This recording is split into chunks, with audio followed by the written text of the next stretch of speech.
बातों को सभी लोग हैं मानते कम है। अति दया करके सतयुग से लेकर के त्रेता द्वापर कलयुग ये 27 बार ऐसा सतयुग त्रेता द्वापर कलयुग ये जो चौकड़ी है ऐसा 27 बार बीत चुका, ये 28वां बार चल रहा है और 72 चौकड़ी जब होती है तो ये बदल जाती है। और इसी तरह से सबका है, हम उधर ले जाना नहीं चाहते हैं, मैं ये ले जाना चाहता हूँ, ये आपके अंदर ये याद दिलाना चाहता हूँ। ठीक उसी तरह से जैसे शीशे पर धूल पड़ा हुआ, एक बार टॉर्च मार लीजिए पूरा स्वरूप प्रतिबिंब दिखाई देता है। आप लोगों को सत्संग सुनाने के लिए मैं नहीं बैठा हूँ, आपके ऊपर से थोड़ी वो माया का आवरण थोड़ा जाए। वो गुरु महाराज ने आज के समय में कैसे लोगों से ये कितनी दीनता में सतयुग में व्यवस्था जो पूजा की थी तो हम सब लोग अच्छी तरह जानते हैं। फिर भी लाखों वर्ष व्यतीत करने के बाद बहुत से ऐसे साधक थे वो कहते थे जब लगी जी चाहे तब लगी जी हो। फिर भी उसके बाद सतयुग गया, त्रेता द्वापर कलयुग।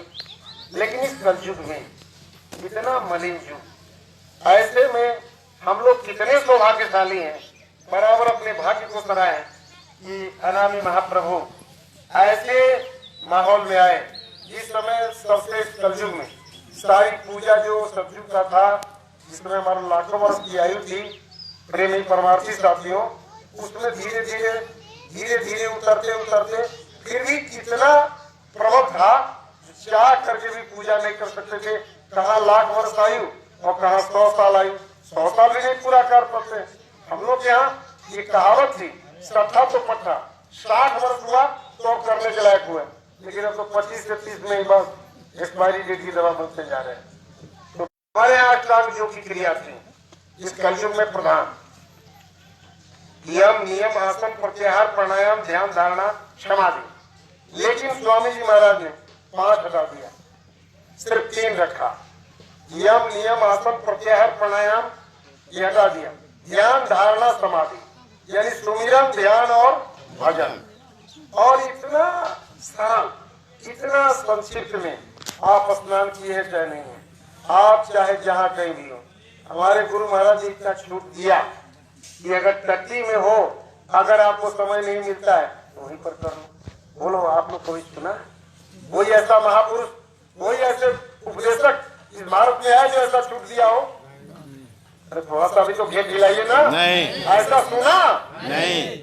ऐसे हम लोग समर्थ सदगुरु हमारे पास मिले, न जाने किस जन्म के पुण्य का प्रभाव था, किस समय में आया। प्रथम पुरुष है जिनको हम लोग प्रथम पुरुष की कहते हैं। ये प्रथम पुरुष की कोई छू दिया तो सब कहता था बहुत बड़ी बात है। जिनको प्रथम पुरुष को काल भगवान हम लोग कहते हैं, स्वामी जी महाराज ने पहला माला हम लोग करना सिखाया, उनको कोई छू नहीं सका। लेकिन हम अनामी महाप्रभु के साथ रह करके उनका स्पर्श करके उनकी सेवा करके कितना बड़ा हमारा सौभाग्य है। दूसरी बात प्रेमी, देखो हम लोग आए हैं, हम लोग तो यहाँ से जाना ये निश्चित है, ये तो निश्चित है। और 40 दिन यहाँ रहना, एक दिन बाल्यावस्था अबोधावस्था में चली जाती है, दूसरा दिन युवावस्था आया, दुनिया की सारी तालीम सारी शिक्षा ये युवावस्था में लोग ग्रहण करते हैं, और दौलत औलाद ये सारी ग्रहण करते। बुढ़ावस्था आई, युवावस्था में जो मकान आपने बनाया उसका प्लास्टर पेंटिंग ये रंग रंगीन में ही आपका प्रौढ़ावस्था चला गया, और वृद्धावस्था अफसोस बस हो गया, यहाँ से चला देना। यही हाल सबका है, यही हाल सबका है। लेकिन शास्त्रों ने जिज्ञा भी भवन की मूर्खा, जानते हुए में भी हम लोग मूर्ख बने हुए, सारे काम को छोड़ करके, और इस काम को पहले करना चाहिए। बराबर गुरु महाराज ने ये गाना करके सुनाया, 4 दिनों के संगी समय अंत नहीं है काम। बोलो आप लोगों ने सुना है कि नहीं सुना है? सुना है। ये गुरु महाराज ने कहा है कि नहीं? पिया को निज घट में, ये कहा कि नहीं? ये भी कहा। तीसरी बात गुरु महाराज ने कहा 24 घंटे के दिन रात होता है, इतना सरल, कोई संस्कृत कोई उर्दू कोई अंग्रेजी नहीं, सीधा बात, ए बच्चों जिसमें तुम बैठे हो ये तेरा अपना नहीं है, किराए का मकान है। उस मकान मालिक ने आपको ये किराए पर दिया है, 100 की पूंजी भर दी। जहां 100 की पूंजी खत्म होगी ये किराए का मकान धड़ाम गिर जाएगा। दुनिया की सारी दौलत, सारी तालीम, सारी डिग्री चढ़ा दो, एक दिन के लिए आ जाओ, आएगा नहीं आ सकता। इसलिए ये सबसे बेशकीमती, इस बेशकीमती में भी सबसे बेशकीमती ये 84 लाख योनियां होती है, 83,99,000। मेरे प्रेमियों, आज के इस सत्संग में इसको याद रखो। जब गुरु महाराज की बात को आप याद नहीं रखे, गुरु महाराज के सामने इस काम को नहीं किया। गुरु महाराज बार बार कहा करते थे कि मेरे सामने कर लो, मेरे सामने कर लो, मेरे सामने कर लो। अगर यह काम उनके समय में किया तो मेरे जैसे कुछ और नाची की बात आप कहाँ याद रखेंगे। लेकिन पश्चाताप करो, सोचो कि इस दुनिया में परमार्थी साथियों, एक तो सबसे कठिन चीज इस दुनिया में गुरु की मिलना है। काज गुरु देव तो क्यों नाने 770 रुपये। प्रेमियों, गोस्वामी जी ने कलम तोड़, जो मेरा शंकर, ब्रह्मा और शंकर के समान भी कोई शक्तिशाली हो जाए लेकिन बिना गुरु के कोई इस पार नहीं जा सकता। हमको ऐसा भाग्यशाली है, हमको ऐसा समर्थ गुरु मिले, ऐसा समर्थ गुरु मिले कि जहाँ कहीं भी रहो, याद करो कोई ऐसा आदमी नहीं है जो एक बार स्वामी जी को नहीं टेस्ट किया होगा। गुरु महाराज ये कहा करते थे कि 2 पैसे की हानि खरीदते हो तो ठोक करके खरीदते हो, मुझे भी ठोक लो। गुरु महाराज इसी आजमगढ़ में एक आदमी हमको मिला जब स्वामी जी महाराज का काफिला आया था, रो रहा था, विश्वकर्मा सजात का लोहा था। हमको कहा कि गुरु महाराज हमको साइकिल पर बैठा के ले गए थे 70 सुधाने, आज हमको कोई दर्शन तो मिल गया। चलो मैं ले चलता हूँ, मैं अपने साथ ले गया। हमको इतनी रुलाई आई कि हमको स्वामी जी महाराज खड़ाऊ बांध करके साइकिल चलाते थे। उसने कहा, वो जो हमारे प्रेमी थे उन्होंने कहा, खड़ाऊ ठाकुर, अरे चलो आज बाबा जय गुरुदेव का सत्संग है ना। कहा? अरे वही बगीचा में। तो हमने कहा अच्छा होगा, अरे चलो मैं ले चलता हूँ साइकिल पर। अपने साइकिल पर बैठा लिए, हम कहा कि चलो चल देते हैं। गए साइकिल लगाए और देखिए जो यही बाबा जो हमको साइकिल पर लाए, यही चाह करके कहते थोड़ा देर में बाबा जय गुरुदेव जी महाराज का यहाँ सत्संग होगा। और थोड़ी देर के बाद कहना शुरू कर दिए, बच्चों नरनारियों ये किराए का मकान है, 100 की पूंजी। अब बताइए ये स्वामी जी महाराज एक जीरो से कैसे शुरू किया। गोरखपुर एक प्रेमी हमको मिले और हमारे पूर्वांचल का तो ज्यादा कार्यक्रम यही जौनपुर, बनारस, आजमगढ़ यही तो केंद्र है। और गोरखपुर में उन्होंने हमको कहा, मैं आप लोगों को ये नहीं बता रहा हूँ, हमसे सब वयोवृद्ध ज्ञान लोग बैठे हुए हैं, लेकिन हम यह बताना चाहते हैं शुरू किया कैसे लोग बताया। तो वह हमको उन्होंने गिरिजा प्रसाद श्रीवास्तव हमको बताए कि मैं क्या बताऊँ। स्वामी जी महाराज हमको कहे, ये गिरिजा अरे रिश्ता पर बैठ गए तो मैंने आओ बैठो, तो हम कहा नहीं बैठेंगे, हम पाँव के नीचे बैठ गए। स्वामी जी कहते ऊपर बैठो तुम, लेकिन हम नहीं बैठे, नीचे बैठे। जब पश्चिम तरफ आए तो कहीं देखो वही आदमी जा रहा है, उसको बुला के ला। हम गए तो जैसे हम कहा, ए भाई साहब कहा हो? अरे स्वामी जी बुलाओ थे। स्वामी जी और तेरा स्वामी, हमको जरूरत नहीं। जब चल दिया हम इधर स्वामी जी की तरफ आ गए, स्वामी जी कहते बुला के लाओ। जब फिर गए कहने के लिए तो गोरखपुर हमारा गोरखपुर है, और कैसे स्वागत किया होगा तो आप समझ लीजिए। अब उसके बाद उसके पास गया तो ऐसा स्वागत किया जो बेचारे उठा लेकर के आओ। अब बेचारे बीच में गए, हमारी ये स्थिति थी। फिर उसके बाद मैंने कहा, पाँव पकड़ लिया, कहा कि चाहे मारो चाहे गाली दो, लेकिन आप चलो कम से कम बाबा जी से भेंट करो। चलो हम चलते हैं, क्या कर लेगा तुम्हारा बाबा जी, देख लेते हैं। तो कहा समझा लो, चलो भाई आप बताइए कैसे गुरु महाराज ने हमको और आपको इकट्ठा किया, किस तरह से, किस परिवेश में, किस परिस्थिति में। स्वामी जी महाराज कहे एक एक हमारे पास में ऐसी जाल है, जिस जाल को मैं भीगूंगा एक भी मछली बाकी नहीं बचेगी। ये स्वामी जी कहते थे कि नहीं? ऐ प्रेमियों देखो, हमने तो स्वामी जी ने कहा उस बात को छोड़ दी, हम अपनी बात सोचे। अगर हमारी आंख बंद हो जाए तो क्या इस बगीचा का एक पेड़ दिखाई देगा? नहीं। तो पहले अपने लिए जो हमको जो मिला है वो हम इसका पास कर सकता है। कब बिछड़ जाए कोई क्या खिला, मधुबन इन्हीं का है दिया, मैं नहीं मेरा नहीं, ये सब उन्हीं का है दिया। जग की सेवा खोज अपनी, प्रीति इनसे कीजिए, जिंदगी का राज है यह जान कर जी लीजिए। है प्रेमियों, 24 घंटे के दिन रात होता है। स्वामी जी महाराज ने कहा, ए बच्चे दिन में दुकान दफ्तर खेती का काम, शाम को मैं तो याद दिला रहा हूँ, आप बेहोश है, मैं याद दिला रहा हूँ। क्यों कह रहा हूँ कि जले दीपक से मिल करके, जले दीपक से मिल करके हजारों दीप जल जाते, जगे जीवों से मिल करके हजारों जीव जग जाते। अगर आप अपने को अगर यह काम कर लिया होता गुरु महाराज के सामने, तो आपके शरीर से जिधर ये मंद पवन आपके शरीर से टकरा करके जहां टकराता वो आपके साथ हो जाता। आपने इस काम को गुरु महाराज ने इस काम को किया। अगर आप 2.5 घंटा नहीं दे सकते हो, अगर आपके हाथ ब्लॉक में अगर आदेश हो जाए कि 24,000 कर्जा 22,000 माफ हो जाएगा, तो अपना कौन का बेटा बेटी पता पता किसी का नाम बाकी नहीं रहेगा जिसके नाम से दरखास्त नहीं करो। ये श्वास अगर बंद हो जाए तो हम आदमी कोई जिंदा रह सकते हैं? मिला हुआ है, हम लोग खा करके इसको बदबूदार गंदगी में डाल देते हैं। क्या किया आपने किया? वो जो दे रहा है आपको 100 की पूंजी, जो अनाज दे रहा है वो क्या ऐसे छोड़ देगा आपको? वो सजा नहीं देगा, मार मार करके आपके अंदर क्या सीट क्षमा संतोष मेरा दिलों को जाकर देगा? वो तो काम क्रोध लोभ मोह अहंकार को प्रज्वलित करेगा, जिससे कि हमारे राज्य में रहे। कोई जेल सुपरिटेंडेंट नहीं चाहता है कि एक भी कैसे से निकल कर चला जाए। अगर चला जाएगा तो फिर नौकरी चली जाएगी। एक भी जेल सुपरिटेंडेंट, क्या गोस्वामी जी ने नहीं लिखा, जहाँ पूजा पाठ की तरफ चले, जहाँ सुमिरन ध्यान भजन किया, उसके बाद अष्ट सिद्धि प्रेरे वो भाई बुद्धि लोग दिखावे जाई और आठों सिद्धि नवो निधि। अरे प्रेमियों, सूरज की तरफ चलो, प्रकाश की तरफ, तो माया की छाया कहाँ जाएगी? कहाँ चलेगी? पीछे पीछे दौड़ेगी। अगर सूर्य की तरफ प्रकाश की तरफ चलना शुरू किया तो ये माया की छाया से पीछे पीछे चलेगी। और इस माया की छाया को पकड़ने के लिए आप 50 दिन यहाँ से मथुरा तक आप चले जाइए, छाया पकड़ में आएगी? किसी के नहीं है भैया जी, किसी के नहीं है।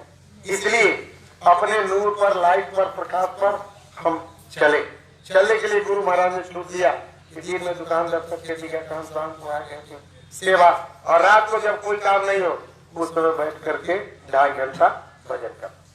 दशांश दान की प्रक्रिया अपने यहाँ है सब दिन से। 24 घंटा का दशांश 2.5 घंटा, 2.5 घंटा बाबा जी ने कहा 2 घंटा, और 2 घंटा नहीं करते हैं आप, तो जब गुरु का आदेश शयन में हो बैन में हो, आदेश का पालन करने का नाम भक्ति, गुरु भक्ति। आदेश का पालन का नाम गुरु।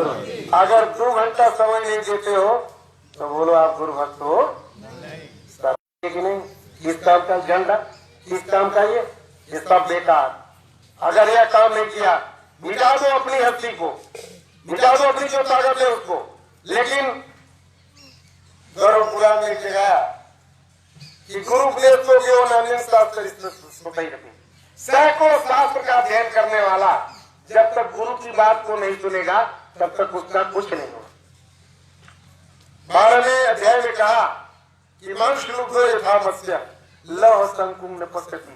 हे प्रेमियों, मैं आपको याद दिला रहा हूँ, वो कहते हैं कि मांस की लोभी मछली जैसे लोहे की कील यानी बंसी को नहीं देखता है, पकड़ लेता है, और जब उसके गले में लेता है, पकड़ के बाहर जब रखता है तब तड़पता है। कहा मांस की लुब्धो यथा मत्स्य लौह संकुम न पश्यति यमबाधा न पश्यति। जैसे मांस की लोही मछली लोहे की कील को नहीं देखता है, उसी तरह से सुख में रहने वाला यह प्राणी कभी नहीं यह सोचता है जो आगे हमको यह की बाधा मिलेगा, यानी 5 भौतिक शरीर को छोड़ के जाना है। आपको जाना है कि रहना है? जाना है ना। और लोगों को जमाला लिखा करके आए, वो जाना है, एकदम पट्टी मार के बैठे। अरे याद रखो, रोज हमको जाना है, जाना है, जाना है। और गुरु महाराज ने कहा था, चौधरी साहब 80 की भजन करे तो उतरे पार। स्वामी जी महाराज ने सीधा कहा भजन करे तो उतरे पार। अब भजन की बात है, भजन के लिए इतना जोर दिया कि चाहे लाख कुछ करे, लेकिन जब तक भजन नहीं करे तो कोई काम नहीं होगा। ऐ प्रेमी परमार्थी साथियों, आप लोग कहते हो मुझे शर्म आती है इस बात को, जो आपके बीच में यह बात मैं क्या बताऊं। यह भजन इतनी चीज कि भजन सबसे जरूरी। मैंने एक बार नई डायरी लोग ले जाते थे स्वामी से लिखवाने के लिए, मैं एक बार ले गया तो स्वामी जी पर लिख दिए कि झा साहब हर रोज भजन करें, इससे अनोख को लाभ है। स्वामी जी महाराज, ये स्वामी जी महाराज ने लिखा। अब उसके बाद दया इनकी है, जो कुछ भी होता है इनकी मेहर और दया से होती है, और इनकी मेहर और दया तब मिलता है जो बराबर याद रखता है, उसी को दया और मेहर मिलती है। ऐ प्रेमी परमार्थी साथियों, बाइक बंद हो गया। शंकर जी से पार्वती जी ने पूछा, ये आप मेरे पतिदेव हैं, महादेव हैं, देवाधिदेव हैं। अब जाना तो इस मृतलोक से सबको है, इसका नाम मृतलोक है, लेकिन आप हमें बताइए जो जाने के लिए कोई शॉर्ट रूट, संक्षिप्त मार्ग हमको बताइए। शंकर जी मुस्कुराए और उन्होंने कहा, उमा कहो मैं अनुभव धातु से लोट लकार में अनुभव शब्द बनता है, अनुपसर्ग है, यानी अनुभव करने का मतलब है जो मेरा यह देखा हुआ विषय है, मेरा जाना हुआ विषय है। शंकर जी कहते हैं, उमा कहो मैं अनुभव अपना, सत हरि भजन जगतिया सपना। ये सपना है, सपना किसी का अपना नहीं होता है, कुछ लोगों को होता है।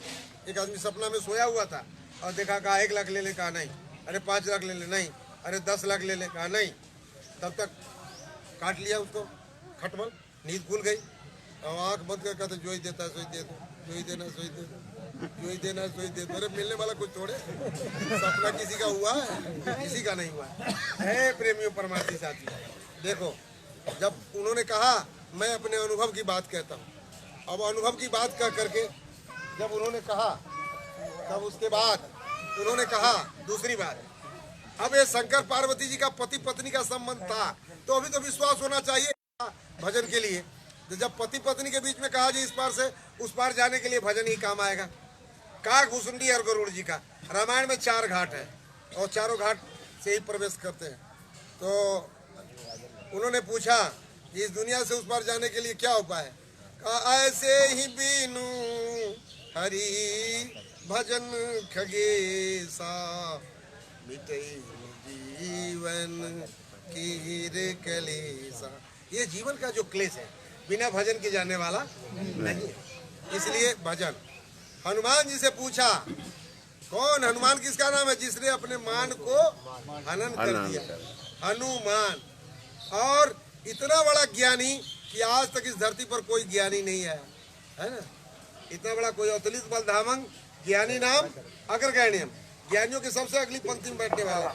और वो भी कहते हैं, हनुमान जी से पूछा, क्या आपके जीवन हनुमान विपत्ति प्रोसोई, जब तब सुमिरन भजन। भजन नहीं करते विपत्ति का समय, बात बाकी भजन के जो भी समय है।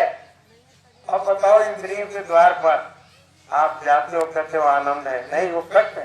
कहा कि ये भजन के अलावे जितना भी है वो सब कष्ट का निमंत्रण है, सब बीमारी का निमंत्रण है। अब इंद्रियों के दरवाजे पर बैठोगे जो आपको आनंद है, आनंद तो है। अब इंद्रियां जब भोगी हो जाएगी तो क्या होगा, शरीर हो जाएगा रोगी, और जब शरीर हो जाएगा रोगी तो कौन बनेगा जोगी। जोगी माने जोड़ने वाला, नीचे जीवात्मा ऊपर परमात्मा और बीच में महात्मा। ये सुनेशन न लगे भाई काम कैसे हो, इसलिए भजन बहुत जरूरी है। बिना भजन के कुछ हो ही नहीं सकता। इसलिए जहाँ भी समय, क्या गुरु महाराज ने हमारे टट्टी करो कोई काम नहीं हो तो टट्टी भी करो, भजन नहीं करो, होगा। गुरु महाराज ने कहा कि नहीं कहा है? अगर नहीं करते हो तो रो। अब भोजन में और भजन में क्या अंतर है, एक मात्रा है भोजन, एक ओकार हटा दीजिए तो भजन अपने हाथ की बात है। अभी मैं आपसे कह रहा हूँ, आप सुन रहे हो, अगर इसी समय वहाँ 2 कुत्ते बैठे हुए हैं, क्या उनको भजन के बारे में इतना बता रहा हूँ, कोई ज्ञान है उनको? इसीलिए कहा कि बड़े भाग मानुष तन पावा, इस शरीर की इतनी जंतु नाम न जन्म दुर्लभता, जंतु नाम न जन्म दुर्लभता पुष्टन। अब उसमें ये 84 लाख योनियों में मनुष्य शरीर, क्यों बड़े भाग मानुष तन पावा, बड़े भाग मानुष तन पावा कि 2-4 बच्चे पैदा करावा, बड़े भाग मानुष तन पावा 10-20 शहर में मकान बनाना, बड़े भाग मानुस कर पावा कि 10 डिग्री में केस करावा, इसके लिए बड़े भाग मानुस कर पावा। अरे साधन धाम मोक्ष कर द्वारा पाई गई परमेश सवारा सो पवित्र सुख पावई सिर धुनी धुनी बचताई काल कर्मई ईश्वर ही मिथ्या दोष लगाई। इसलिए प्रेमी भाई बहनों, अभी अपने हाथ की बात है, आप समझते हैं कि बिना भजन के कोई काम नहीं होगा। तो भजन के लिए अगर भजन नहीं किया तो जीवात्मा ये बोल रही है, जब तक आज भजन नहीं करने दोगे तब तक ये 10 इंद्रियां मिल करके हमको नहीं भजन करने दे रहे हो तो भोजन नहीं दूंगा। ये बोलो आपके अपने आप की बात है ना कि भजन नहीं करेंगे तो मैं भोजन नहीं दूंगा तुमको, इतना कह दीजिए। अगर ये आप कर लेते हैं प्रतिज्ञा तो फिर आपका काम कौन रोक सकता है? या तो गुरु की है प्रेमी प्रवासी साथियों, कहा कि बिनु सत्संग विवेक न होई, राम कृपा बिनु सुलभ न सोई। अब राम कौन है? राम के लिए गुरु महाराज ने हमको सब पढ़ा दिया, व्यापक ब्रह्म निरंजन निर्गुण विगत विनोद सुर भक्ति प्रेम बस कौशल्या के गुण। अभी 84 लाख योनि में जिसको जहाँ चाहे वहां भेज दे, इन्हीं की कृपा हो गई तो 83,99,000। तो कहते हैं कि बिनु सत्संग विवेक न होई, राम कृपा बिनु सुलभ न सोई। अगर राम कृपा नहीं करते, नर्तन नहीं देते, 83,99,999 पॉकेट में घूमते रहते तो हमको कुछ होता? तो उन्होंने दे दिया। आज जब शरीर मिल गया और सदगुरु मिल गए तो आपको बाकी कुछ है? कुछ बाकी है? कुछ नहीं।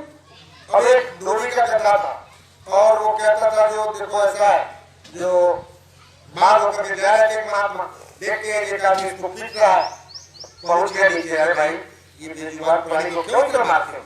अरे महाराज सब नदी को मार दिया, इसको मारने के लिए रस्सी नहीं है, खड़ा नहीं होता है, जब तक जाता हूँ रस्सी लाने भागता है। आप दूसरे की बनी बनाई खाते हो, आपको क्या मालूम है? माँ के नारा के लाठी धोता हूँ, कपड़ा ले जाता हूँ, 2 पैसे मिलता है, परिवार का भरण पोषण करता हूँ। कहा ऐसा करो, बांध क्यों नहीं देते? अरे बड़ा मूर्ख महात्मा है, कहा मैं आता हूँ। गंगा का पाँव पकड़ लिए और फूटा के नदी का हाथ घुमा दिया। जब हाथ घुमा दिए तो गंगा समझा तुम फंस गए। कहाँ भाग रहा है? कहा बच गया। हाँ महात्मा। फिर उसके बाद वो चले आने के बाद सुबह वो जो धोबी था वो सबको खो दिया, उसको तो मारा ही नहीं था तो खोले क्यों? तो सबको खो दिया। वो जस के पास खड़ा है, गधा समझ रहा है जब खोलने आया नहीं, मैं कैसे जाऊं? जब मारे तो पीठ लंबा चौड़ा कर ले, जब मारे तो पीठ लंबा चौड़ा कर ले, लेकिन वही कोई खड़ा है। हो सकता है महात्मा को याद कर दौड़ गया महात्मा जी के मठ पर, कहा आपका मठ खूब देंगे। कहा क्यों? अरे जी तोड़ फोड़ और ताला दोनों सब खुशी में होती है, किसी को कोई विपत्ति थोड़ी पड़ी रहती। कहा क्यों? कहा आपने मेरे गधा को क्या कर दिया? चलता ही नहीं। अरे खोला नहीं? अरे कुछ नहीं, बाधा ही नहीं तो खोलू क्या? उसके बाद क्या? चलिए मैं चलता हूँ। गए वहां पकड़ लिया, ऐसे ऐसे हाथ घुमा दिया, बड़ी तेजी में गधा बना। कहा मैं खुल गया, ये याद हम लोग का। मैं के पेन में अरे पागल, 83,99,999 बंधन को छोड़ करके तब निर्बंधन होकर के यहाँ आए। यहाँ आकर के काल भगवान ने हमको शरीर दे दिया, सब गुरु मिल गए, सत्संग मिल गए। बोलो अभी भी बंधन में है? पलाओ कीड़ों के मार्ग में यदि शेर का बच्चा, पलाओ कीड़ों के मार्ग में यदि शेर का बच्चा शिकारी सामने हो तो कहा था कहा को खोले। अरे शेर का बच्चा गिरोह के साथ रहता हो, देखा शेर, यह शेर गिरोह के साथ कैसे पहुंच गया? पकड़ लिया उसको, कहा आपको माफ कर दो, सब्जी का भगा, कहा आपको क्या होगा? नहीं तुम मुझसे अलग हो जा, तू शेर है। अरे शेर में जीता रुका देख, मैं तेरा पगला तो पकड़ लिया नहीं, नाखून बड़ा था, पगला नाखून तो गिरोह को होता नहीं, कहा नाखून से पकड़ लिया नहीं, पकड़ लिया। कहा अपने पूछ को ला सिर पर लाया, कहा देख और देख मेरी तरफ से दाड़, जब दाड़ करते कहा बोल तो शेर ही जीत है। चुप हो गया, मारा तमाचा करते, अभी भी तो बोल मैं शेर हूँ खटल। तो हमको वही पंक्ति याद आता है कि पलाओ गिरड़ों के मार्ग में, पलाओ गिरड़ों के मार्ग में यदि शेर का बच्चा शिकारी सामने हो तो कहां तक आंख हुआ कौन है प्रेमियों, मेरे परमार्थी साथियों, मैं ज्यादा नहीं कहना चाहता हूं, मैं इतना कहना चाहता हूं कि आज इस पुण्य स्थल पर आप संकल्प करो एक छोटी सी बात कि जब तक भजन नहीं करेंगे भोजन नहीं करेंगे। और इतने आदमी अगर संकल्प ले लिया तो महाराज जो चाहते हैं कितना जल्दी उस काम को हो जाएगा। आप जिधर जाएंगे आपकी खुशबू से चारों तरफ सब लोग गौरवान्वित हो जाएंगे। बोले काम जरूरी है तो करो। अरे भजन करेंगे हमको लगता है। अरे आप नहीं बता रहे कि एक आदमी था और उसने कहा कि महात्मा का जल्दी कर लो ये नर्तक चला जाएगा। अरे भजन कर लो भजन कर लो भजन कर लो। महात्मा जो है कहने के लिए समय पूरा हो गया था। जब वो चला गया तो उसको मोह था अपने घर के प्रति, तो उसी घर में फिर आकर के बैल बन के जन्म लिया। जब पानी के लायक हो गया हल तो महात्मा जी फिर आए, कहा कि ये रात में चला गया मैं जहाँ बचता हूँ। कहा उस समय कहा तो भजन नहीं किया, अब भजन करोगे नहीं करोगे? तो कहा साहब खाए आदमी को एक कमाते होता है, पशु को दो कमाते होता है। एक में पहले भर लेता है बाद में जुगाली करता है। कहा भाई तेज की भूख लगी बेकार जा, कहा तेरा समय नहीं है। फिर उसके बाद इतना सुंदर वो बैल था खत्म हो गया। तो गांव में बात हो गई कि जब तुम्हारे घर में महात्मा आता है कोई न कोई मर जाता है। एक बार आया तुम्हारे बाप पर ये बैल का जोड़ा नहीं इलाका में था और जो महात्मा का जीव था तो सुंदर तो होगा ही होगा। तो कहा कि जो देखो एक बार महात्मा है तो बैल तुम्हारा खत्म हो गया। अब महात्मा आगे उसका इलाज होना चाहिए। लेकिन अंते जाए मती साहेब मती गुरु महाराज कहानी सुनाते थे। एक आदमी को धन पर बड़ी इच्छा थी तो अंत में वो धन पर दादा गुरुदेव स्वामी जी को बताया और कहे कि जो आदमी को देखो कहाँ है, तो कहा ये आदमी मरेगा तो वो पेड़ पर जो टांगे हुआ है सोना चांदी उसी में सब बन के जानेगा। ये भी बेचारा मर गया तो जहाँ घर गाड़े हुआ था घर में दीवार के भीतर बाउस आए वहीं पर वो जन्म महात्मा आए कम से कम अभी भी भजन कराने।